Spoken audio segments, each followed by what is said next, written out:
सिद्धाणं नमो आयर्याणं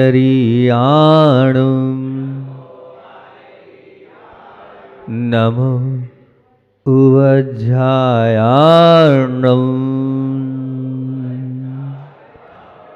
नमो लोये सवसाहुणं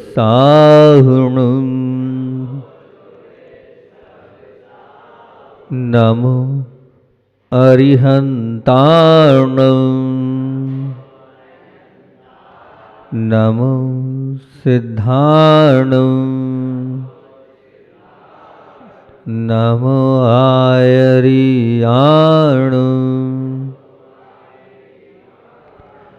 नमो वज्रायाणं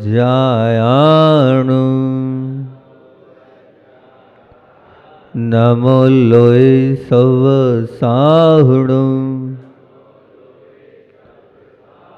नमो अरुहन्ताणं नमो सिद्धाणं नमो आयर्याणं नमो वज्रायाणं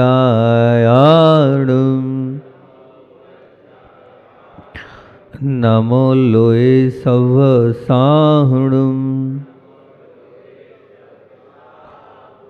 सकल गेय गायक तदपि निजानंद रसलीन सो जिनेन्द्र जयवंत निज अरिरज रहस विहीन। बोलिए देवादिदेव 1008 मूल नायक श्री शांतिनाथ भगवान की जय हो। परम उपकारी आचार्य भगवंत विद्यासागर जी महामुनि राज की जय हो। पूज्य 108 श्री संधान सागर जी महाराज की जय हो। परम पूज्य मुनि श्री 108 दुर्लभ सागर जी महाराज की जय हो। समस्त मुनि संघ की जय। अभिमान पर चर्चा चलते हुए 21 वक्तव्य अपने हो चुके हैं। अभिमान एक ऐसा तत्व है जो हमें ऊपर नहीं उठने देता है।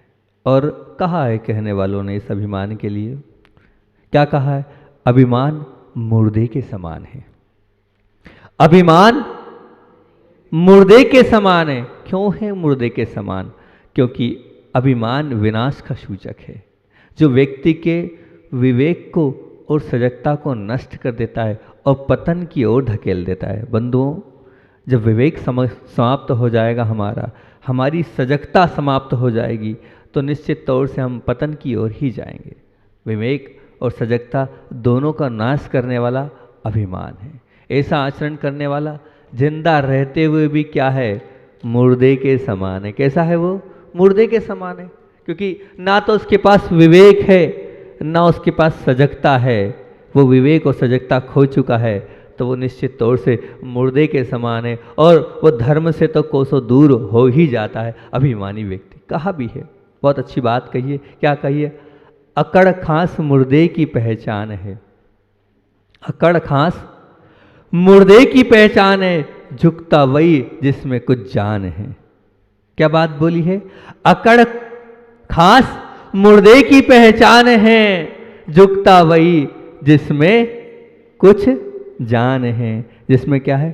थोड़ी बहुत जान है, वही झुकता है और कोई दूसरा नहीं झुकता हैगा। अगर आपके अंदर जान होगी तो निश्चित तौर से आप झुकोगे, आप नमोगे, आप दूसरों के आगे अपने आप को विनयशील बनाओगे। नहीं, अगर आपके अंदर अभिमान है तो आप झुकोगे नहीं। एक बात स्पष्ट ध्यान रखना, क्योंकि जो व्यक्ति झुकता है तो समझना वो स्वभाव को प्राप्त करता है। जो व्यक्ति झुकता है अर्थात वो स्वभाव को प्राप्त करता है। स्वभाव असीम है, स्वभाव जो है बहुत असीम है, उसकी सीमा नहीं है, सीमा से परे है वो स्वभाव। और जो विभाव है उसकी सीमाएं हैं। क्योंकि स्वभाव क्या है? स्वभाव है क्या आखिर? स्वभाव मतलब जो स्व से उत्पन्न होता है, स्व में ही होता है, उसका नाम स्वभाव है। जो स्व से उत्पन्न होता है और स्व में होता है, उसका नाम स्वभाव है। और जो पर के माध्यम से आता है, उसका नाम विभाव है। ये स्वभाव और विभाव है। तो ज्ञान आपका स्वभाव है। जब आप ज्ञान की प्राप्ति करोगे तो उसमें थकान आती ही नहीं है, लेकिन जब आप विभाव की ओर जाओगे तो ध्यान रखना आप थक जाओगे। बिल्कुल थक जाओगे। विवाह क्या है? आदमी की एक धारणा होती है कि हम क्रोध कर लें, हम थोड़ा सा गुस्सा दिखा दें तो अपने आप सामने वाला दब जाएगा। उसको सीधा करना है, थोड़ा अभिमान दिखा दें, थोड़ा गुरूर दिखा दें तो सामने वाला निश्चित तौर से झुक जाएगा, दब जाएगा और मैं जैसा करता हूँ वैसा करता चल जाएगा। एक बात ध्यान रखना, बहुत अच्छा सा एक उदाहरण देता हूँ। मान लीजिए माचिस की तीली है, माचिस की तीली घिसी, जलाई, जलाई तो सही, उस जिस चीज़ के लिए जलाया वो जले या ना जले, लेकिन वो अपने पे कालिख लगा लेती है, वो जलकर काली हो जाती है। उसी प्रकार आप भी क्या करते हैं? क्रोध करते हैं, गुस्सा करते हैं, अभिमान दिखाते हैं, वो भी एक प्रकार का क्या है? एक प्रकार की अग्नि है। वो अपने आप को उससे आपने जलाया और अपना मुंह काला कर लिया। आपने क्या किया? वो जो तीली काली हो गई जलने के बाद, सामने वाली चीज़ जली या ना जली, पर यह ध्यान रखना आप स्वयं जल जाओगे अगर आप अभिमान करोगे, आप मान को अपने साथ रखोगे तो। अभी भावना नहीं थी क्योंकि बड़ा आनंद आ रहा है शांतिनाथ भगवान के दरबार में, बोलने की इच्छा नहीं हो रही है और ना चिंतन की धारा चल रही है। क्योंकि परसों भी अच्छे से, बहुत अच्छा बेटा, सुबह से भी महाराज जी ने शांति धारा के लिए बुलाया। पहले वहाँ बैठे थे हमको लगा आप लोगों को डिस्टर्ब हो रहा है तो हम अंदर चले गए, भगवान के दरबार में बैठ गए। बहुत अच्छा लगा और आनंद इसलिए आ रहा था कि अंदर से अलग ही अनुभूति सी हो रही थी कि हम कहाँ जा रहे हैं, पर की ओर जा रहे हैं। पर की ओर जाना तो क्या है? चिंतन चल रहा था कि पर की ओर जाना तो क्या है? पर की ओर दृष्टि जाना तो क्या है? मोह है। और फिर उससे ज़्यादा तो क्या है? वो पर को अपना बनाना, वो मोह की पराकाष्ठा है। चिंतन चला तो उसमें निकला कि हम जा कहाँ रहे हैं? हम पर की ओर दृष्टि दे रहे हैं और पर की ओर दृष्टि जा रही है मतलब हम मोह में जा रहे हैं। और फिर उसको प्राप्त करने की जो भावना हो रही है वो पराकाष्ठा है मोह की।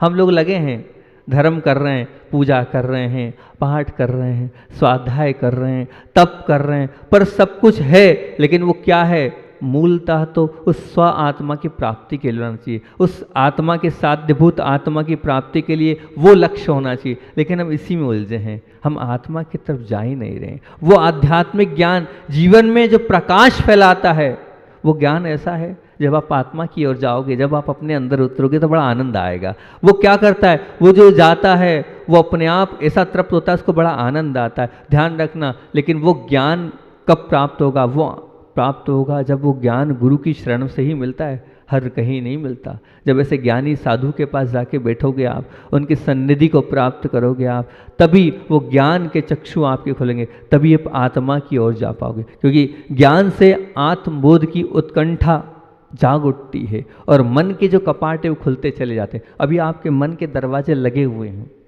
मन के जो दरवाजे इसलिए लगे कि वास्तविकता में जो विशेष आत्मज्ञान है वहाँ तक आप पहुँचे ही नहीं है। अगर आप वास्तविकता में आत्मा की ओर झाँकोगे, मन के कपाट खुलते चले जाएंगे। वो मन अभी आत्मा तक आपको पहुँचा नहीं रहा है, जो बैठा मन है ना, क्योंकि आपका मन भटकता है और जब वो मन भटकता है तो आप दूसरी चीज़ों में पहुंच जाते हो। तो वो मन के दरवाजे खोलो, जब वो मन का कपाट खुलेगा तो वो अंदर की आत्मा दिखेगी। वो सिर्फ आत्मा में ही आपका जब भान होगा तब वो एक अलग ही आनंद आएगा, और जिसके वो आनंद आ गया समझना जीवन में गुणों की फुलवारी खिल जाएगी। ये ध्यान रखना। जैसे ही आप अंदर घुसे, मन को आपने ठंडे बस्ते में रखा और मन की बात नहीं मानी और अंतरंग में विचार करना चालू कर दिया तो वो फुलवारी खिल जाएगी। और वो फुलवारी जैसे ही खिलेगी तो ज्ञान जीवन पथ में वो आपके खिलता चले जाएगा और वो जो रास्ता है वो अध्यात्म का रास्ता, वो सुगम बनता चल जाएगा, निर्मल बनता चला जाएगा। लेकिन हम लोग ऐसे हैं, उस समीचीन रास्ते तक पहुँच ही नहीं पा रहे हैं। हम तो मात्र बाहरी स्वरूप में लगे हैं, अंतरंग स्वरूप तक हमारी दृष्टि पहुंच नहीं पा रही है। हम जो भक्ति कर रहे हैं उसकी सार्थकता तभी होगी कि थोड़ा बहुत उस आत्म तत्व की ओर भी झांकें, अपने अंतरंग में भी झांकें कि मैं क्या कर रहा हूँ, मुझे क्या करना चाहिए, मेरा क्या कर्तव्य है। कभी विचार किया आपने कि मुझे ये मनुष्य पर्याय मिली है, इस मनुष्य पर्याय में मैं वही रोज़ सुबह उठता हूँ, खाता हूँ, पीता हूँ, नहाता हूँ, पढ़ता हूँ, दुकान जाता हूँ, रोटी बनाता हूँ, सब अपने अपने कार्य में लगे हैं। लेकिन कभी 2-5 मिनट आपने कभी अपनी आत्मा को संबोधन किया है?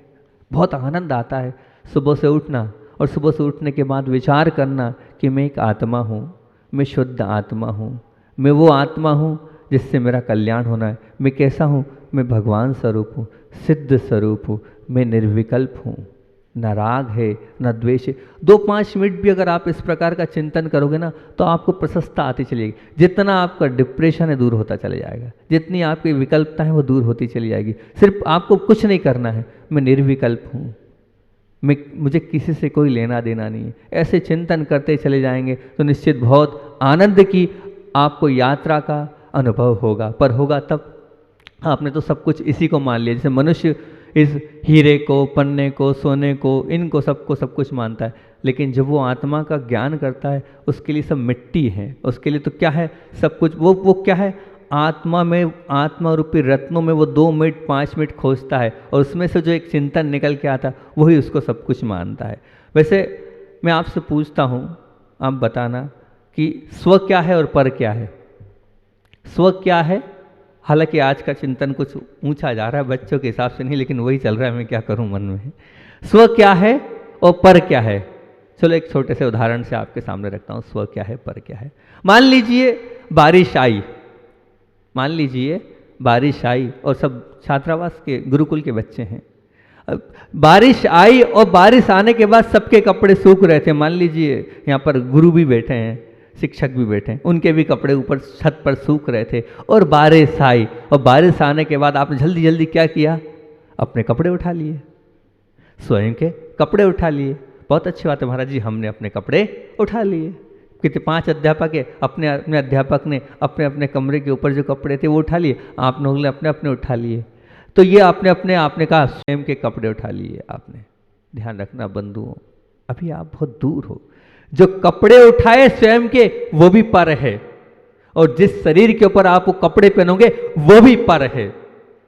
जो स्वयं के कपड़े आप मान लिया वो स्वयं के कपड़े थे, लेकिन वो पर है, और जिस शरीर पर आप वो कपड़े पहनाओगे वो भी पर है। जब हमारे अंदर इतनी सूक्ष्मता आ जाएगी, ये कपड़ा भी पर है और ये शरीर भी पर है, तब जाके आप अंदर उतर पाओगे, तब आप अंदर की अनुभूति कर पाओगे। अर्थात हमें सबको पर मानना पड़ेगा, तब स्व में घुस पाओगे। स्व और पर का भान तो तब ही होगा जो हम पर से हटते चले जाएंगे और स्व में आते चलेंगे। इतने विशाल, इतने मनोज्ञ, इतने सुंदर शांतिनाथ भगवान हैं कि अपने आप अंदर उतरने की भावना हो जाती है, अपने आप उतरने की भावना हो जाती है। उसके बाद भी अगर उसका लाभ हम लोग और आप लोग नहीं ले पा रहे हैं तो ये तो हमारी गलती, क्योंकि जो स्व में, बहुत अच्छी बात है, प्रभाव निश्चित तौर से छूटेगा। कब छूटेगा? स्व में बस तो पर से अपने आप खसक जाओगे आप। स्व में अगर आप बसोगे तो निश्चित तौर से पर से खसक जाओगे, और जो पर से खसकेगा तो निश्चित तौर से उसे आत्मानुभूति का रस आएगा। पर कब आएगा? जब उसे पर से हटना पड़ेगा। यही तो अध्यात्म का कस है। इतना कर लिया तो बस सब हो गया, इतना ही करना है, पर से हटना है। जो पर से हटेगा उसे अतीन्द्रिय आत्मा का आनंद आएगा, पर से हटना पड़ेगा। आनंद आत्मा की अनुभूति है, पर वो जब है जब हम पर से हटेंगे, पर को दूर करेंगे, पर से अलग करेंगे। आचार्य भगवान में समय सार पढ़ाते हुए 2-3 बार एक उदाहरण दिया था, वो उदाहरण याद आ गया, वो उदाहरण आपको बताता हूँ मैं। आचार्य भगवान बार बार एक उदाहरण देते थे कि जंगल है, और आप लोगों ने भी सुना होगा, और चर्चा अभिमान की चल रही है। एक जंगल है, इस जंगल में आग लग गई, चारों तरफ आग लगी हैगी। अब उस आग में क्या हो रहा है? वहां 2 व्यक्ति है, एक है अंधा और एक है लंगड़ा। सुना है ना उदाहरण? आचार्य भगवान तो बहुत बार सुनाते हैं। एक है अंधा और एक है लंगड़ा। वो अंधा और लंगड़ा दोनों अलग अलग व्यक्ति हैं। अब आग लगी है, अंधा बोलता है मेरे पास तो पैर हैं, मैं चला जाऊंगा, और वो जो लंगड़ा है, मेरे पास तो आंख है, सब हो जाएगा। पर बताओ, क्या वो अंधा बिना, वो जो अंधा है वो क्या बिना उसके चल सकता है? लंगड़े के नहीं। दोनों के पास नहीं ना, किसी इसके एक के पास पैर नहीं है और एक के पास आंख नहीं है, लेकिन दोनों गुमान कर रहे हैं। बड़ी मुसीबत है। समझना तो ये कि संसारी आत्मा के भटकन इसीलिए कि वो अपनी अपनी चीज़ पर अभिमान कर रहे हैं, इसलिए संसार सागर में भटक रहे हैं। आपके पास कोई सी क्वालिटी हो सकती है, उस क्वालिटी पे आप गुमान कर रहे हो, अभिमान कर रहे हो। मतलब आपके पास जो हर व्यक्ति किसी न किसी प्रकार का, ये 5 उंगलियां 5 बराबर नहीं है, पांचों बरोबर नहीं। आपके 5 गुरु शिक्षक हैं, ये पांचों के पांचों शिक्षक कोई किस विधा में बहुत अच्छा होगा तो कोई किस विधा में अच्छा होगा तो कोई किस विधा में अच्छा होगा, लेकिन ये पांचों उंगलियां मिल जाएगी तो क्या होगा, फिर तो बहुत बड़ी बात होगी। मान लीजिए इस टेबल को उठाना है, उंगली से उठाएंगे हम इस टेबल को तो शायद नहीं उठ पाएगी, और ये पांचों उंगलियां मिल जाएगी तो टेबल उठती चली जाएगी। जब पांचों एक साथ मिल जाएंगे तो अपने आप वो हमारा जो कार्य है, जिस कार्य के उद्देश्य से हम जा रहे हैं वो हो जाएगा। इसी तरह कि आप जितने बच्चे हैं अगर मिल जाएंगे तो आप ये मान के चलना बहुत बड़ा काम हो जाएगा। एक नहीं दो नहीं, आप तो कितने 80-85 बच्चे हैं, और 80-85 बच्चे एकता के साथ अगर कार्य करेंगे तो हर कार्य कर लेंगे। लेकिन उसके लिए क्या करना पड़ेगा, अपने अंदर का वो जो अभिमान है वो छोड़ना पड़ेगा, एक साथ एक दूसरे के साथ एडजस्ट होना पड़ेगा। वो जो एक दूसरे के साथ जो एडजस्ट करना वो बड़ा कठिन है। अगर हम एक दूसरे के साथ मिल गए, संयोजन हो गया, तो हर कार्य को कर सकते हैं। दुनिया का कोई कार्य नहीं जो नहीं कर सकते, लेकिन मिलना पड़ेगा, झुकना पड़ेगा। जब आप झुकोगे तब वो जो सोच रहे हो वो कार्य हो जाएगा। आज पांचों शिक्षक मिलते हैं तब जाके आज आहार जी के इस गुरुकुल का पूरा नाम पूरे देश में है। ये मिलके कर रहे हैं इसलिए, संयोजन मिलके कर रहे हैं इसलिए। तो बच्चों इसलिए आप भी चाहते हो कि हमें कुछ बनना है तो मिल लो, अपने आप के अंदर का ईगो को समाप्त करो, और सब मिल के करेंगे तो निश्चित तौर से हम बहुत ऊपर पहुंच जाएंगे। ऊपर पहुंचने के लिए मिलना पड़ेगा। पर आप क्या कर रहे हैं, अपने अंदर जो आपके पास जो है उस पर, चाहे वो धन हो, चाहे वो पैसा हो, चाहे वो अहंकार हो, इस पे आपको क्या है, अभिमान है। भैया ये अभिमान नहीं है। अभिमान किस पे करना चाहिए, अभिमान करना चाहिए आपके अंदर जो सम्यक दर्शन है, आपके अंदर गुरु भक्ति है, आपके अंदर जो अन्य धर्म के प्रति जो आपकी श्रद्धा है उस पर अभिमान करो। ये वो जो सम्यक दर्शन है वो टिकाऊ है, और बाकी सब जितना है वो क्या है, दिखाऊ है। सम्यक दर्शन है वो टिकाऊ है, वो आगे तक आपका कल्याण कराएगा। ध्यान रखना, बाकी सब दिखाऊ है, बुलबुले के समान है, कब समाप्त हो जाएगा आपको खुद को पता नहीं चलेगा, और वो सब कुछ समाप्त होता चला जाएगा।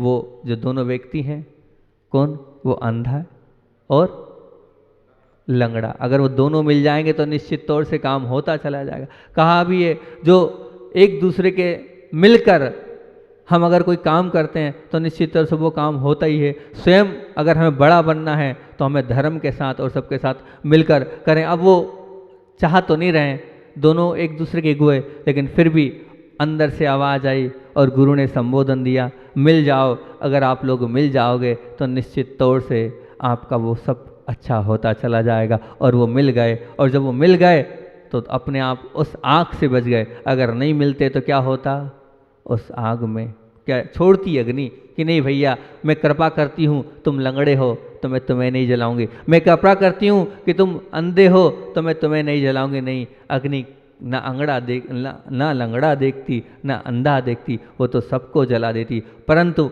आप दोनों एक हो गए, और एक अंधा था वो रास्ता दिखाता चला गया, वो रास्ता दिखाता चला गया, और लंगड़ा उसके ऊपर बैठता चला गया, है ना। मतलब लंगड़े को रास्ता, लंगड़े ने किसको दिखाया रास्ता, अंधे को, तब तो वो चल पाया। अरे भैया इधर नहीं इधर चलो, अरे भैया इधर इधर नहीं, कंधे पे भले ही वो बैठा किसके है, अंधे के, लेकिन दोनों एक दूसरे के बिना नहीं। इसलिए ध्यान रखना कि हम अपने जीवन से अभिमान को दूर करेंगे, तब वो जब अपने आप को ऊपर उठा पाएंगे। आप ऊपर उठ सकते हैं, लेकिन अपने ईगो को समाप्त करेंगे जब ऊपर उठते चले जाएंगे। और बात थी स्व में आने की, हम स्व में अंदर आएँ, अपनी आत्मा के अंदर आएँ, क्योंकि सच्चा ज्ञान तो स्वभाव है और ज्ञान हमारा गुण है, उसका क्या मान करना। अगर हम अपने ज्ञान का मान करेंगे तो कोई मतलब नहीं। मैं चाहता हूँ कि मुझे ज्ञान का मान नहीं, बस मुझे काय का मान का भान हो जाए। क्या बोल रहा हूँ मैं, ध्यान से सुनना, बहुत बड़ी बात बोल रहा हूँ। मैं चाहता हूँ, मैं स्वयं अपने लिए चिंतन कर रहा हूँ, आप लोगों के लिए नहीं बोल रहा हूँ। मैं चाहता हूँ मुझे ज्ञान का मान नहीं, बस मुझे मान का ज्ञान हो जाए कि यहाँ मेरा मान आ रहा है। हम अक्सर बातों ही बातों में अपने मान को प्रस्तुत कर देते हैं, और वो मान का भान नहीं होता, मान का ज्ञान नहीं होता। और जब वो मान का भान नहीं होता और जब वो मान का ज्ञान नहीं होता है तो कर्म बनते चले जाते हैं, और फिर हम उस कर्म की श्रृंखला से जगड़ते चले जाते हैं। बस मैं तो यही प्रभु से बार बार भावना बाता हूँ कि मुझे मान का ज्ञान हो जाए और मुझे मान का भान हो जाए तो निश्चित तौर से मैं अपने आप अंतरंग में उतरता चलता जाऊँगा। क्योंकि मान का मुझे भान हो जाएगा तो कहाँ पर मैं मान कर रहा हूँ तो उस मान से अपने आप दूर होता चला जाऊँगा। और कोई बहुत बड़ी कठिन बात थोड़ी है, लेकिन उस मान को समझना आपको स्वयं को पड़ेगा, उतरना आपको अपने आप से पड़ेगा, तब वो मान दूर होता चला जाएगा। वो दूर हो यही हमारी भावना है। और जैसे कि कहते हैं ना कि बम्पर ड्रा लग गया, तो आहार जी वालों का बम्पर ड्रा लग गया। क्यों बम्पर ड्रा लग गया? देखो ललितपुर वाले लगे थे, है ना, और बड़ा मलहरा वाले तो रोज आ रहे हैं, रास्ते भर आए हैं और द्रोणगिरी से पीछे पड़े हैं। और फिर उसके बाद कल दिगोड़ा वाले आए थे, महावीर जयंती हमारे यहाँ करो। लेकिन हम लोगों की भावना थी और गुरु चरणों में भी यही निवेदन करके आए थे कि आचार्य भगवान सिद्ध क्षेत्र अतिशय क्षेत्र की वंदना के लिए निकलें, तो वही सिद्ध क्षेत्र में महावीर जयंती करें ना। तो यहाँ की भावना थी और शांतिनाथ भगवान को देखकर तो और भाव हो गए कि अपने को कहीं नहीं जाना, अपने को तो महावीर जयंती यहीं की करना है।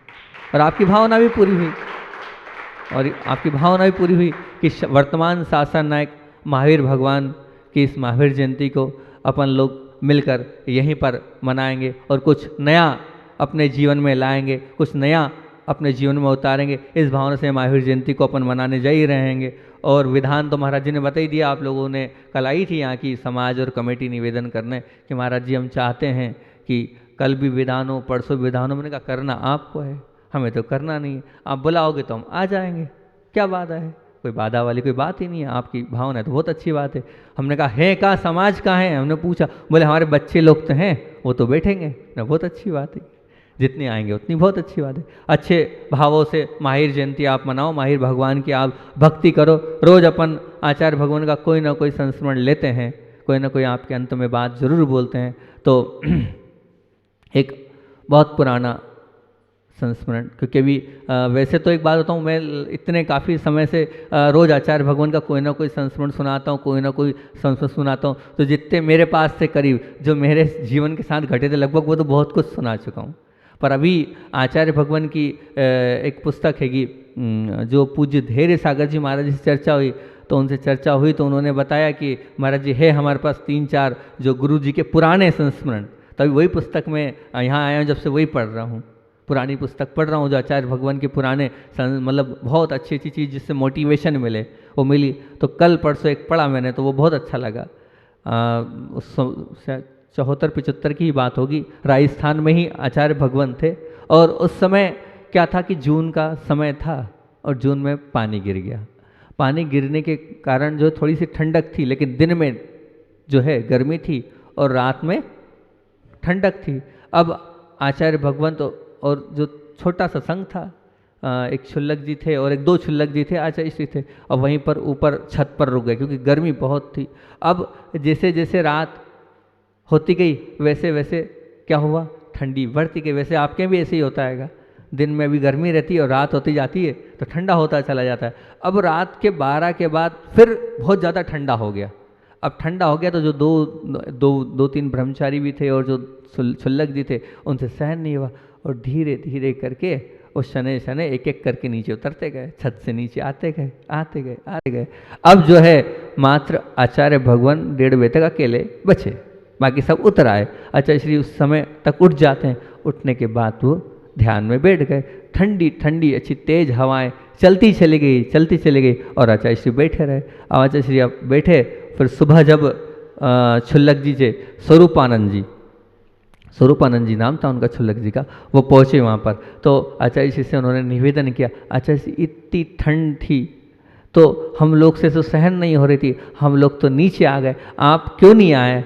तो आचार्य भगवान ने कहा, मैंने कर्म रूपी चादर को ओढ़ रखा था। तो हंस दिए, बोले हम समझे नहीं, कर्म रूपी चादर का तात्पर्य, बोले हमने उस वक्त अपना चिंतन ये लगाया, ध्यान से सुनना मूल बात आचार्य भगवान की, बोले उस वक्त हमने चिंतन ये लगाया, क्या लगाया आचार्य श्री? तो बोले हम ये सोच रहे थे उस वक्त कि अगर मान लो मैं पशु पर्याय में होता तो कर्म का उदय होता, और मैं गाय होता तो, मैं बैल होता तो, या और कोई पशु होता, जो जंगल का कोई पशु होता, तो अब वहाँ मुझे क्या ओढ़ने को मिलता, वहाँ मुझे कौन सा मकान मिलता, वहाँ तो कुछ नहीं मिलता ना। तो मैं वही कर्म रूपी ओढ़ रहा था, कर्मों को याद कर रहा था कि पूर्व पर्याय में भी मैंने सहन किया होगा, उन पशुओं की पर्याय में मैं घूमा होऊंगा, वहाँ भी तो इस हवाओं को सहन किया होगा, जंगल में रहकर आंधी तूफान को सहन किया। वहाँ कौन सा मुझे कमरा मिल गया, वहाँ कौन सी चटाई मिल गई, वहाँ मुझे कौन सी घास मिल गई होगी ओढ़ने के लिए।